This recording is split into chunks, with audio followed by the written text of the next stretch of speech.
आपको अपना हारमोनियम या कैसियो जो भी आपके पास है उसको साथ लेके बैठना है और लेके बैठना है एक डायरी और पेन।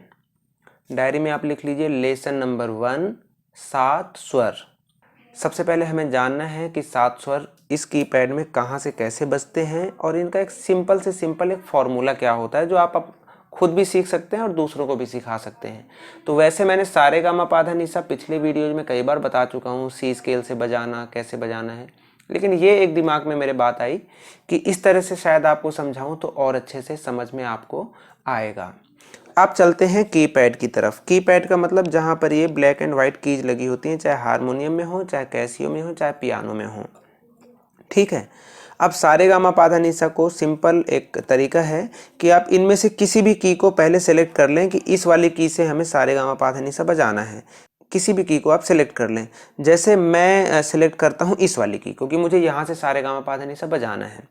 तो यहाँ से लेके मुझे 12 गिनती काउंट करना है। वो कैसे काउंट करना है? 1 2 3 4 5 6 7 8 9 10 11 और 12। अब ये हमें 12 की यहाँ से लेके यहाँ तक मिल गई। अब किस गिनती पर कौन सा स्वर है ये हमें देखना है। तो जो सबसे पहली की थी 1 नंबर की वो है सा।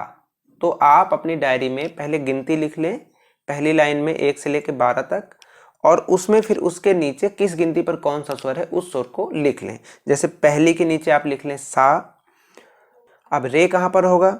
दूसरे को छोड़ेंगे तो तीसरे नंबर पे रे होगा, चौथे को छोड़ेंगे तो 5वें नंबर पे गा होगा, 6वें नंबर पे मा होगा, 7 को छोड़ेंगे 8वें नंबर पे पा होगा, 9 को छोड़ेंगे 10वें नंबर पे धा होगा, 11 को छोड़ेंगे 12 नंबर पे नी होगा। तो ये गिनती के नीचे आपको स्वर लिख लेना है और एक एक बार फिर स्वर को आराम से बजा के देखना है आइडेंटिफाई करने के लिए। तो जैसे ये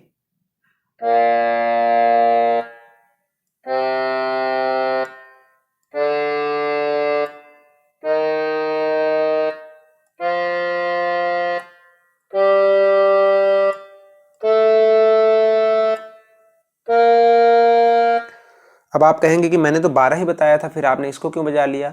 इस सा के चक्र को पूरा करने के लिए हमने इस वाले सा को बजाया है। इसको आगे वाला सा बोलते हैं, तार सप्तक को का सा बोलते हैं। ठीक है। तो ये पहली की से लेके 12 की तक ये आपको 7 स्वर मिल गए और इस 12 के बाद 13 नहीं शुरू होगा, इस 12 के बाद फिर से पहला शुरू हो जाएगा। यानी ये सा था, इसको सा माना तो लास्ट वाला इसी की पर सा दूसरा वाला सा होगा। ठीक है। अब ये आपने समझ लिया होगा।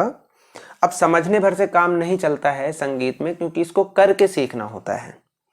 तो अब पहले आइडेंटिफाई अच्छे से कर लीजिए और इसके बाद सारे गामा पाधा निसा का अभ्यास करिए। अब एक बार मैं करके बता देता हूं।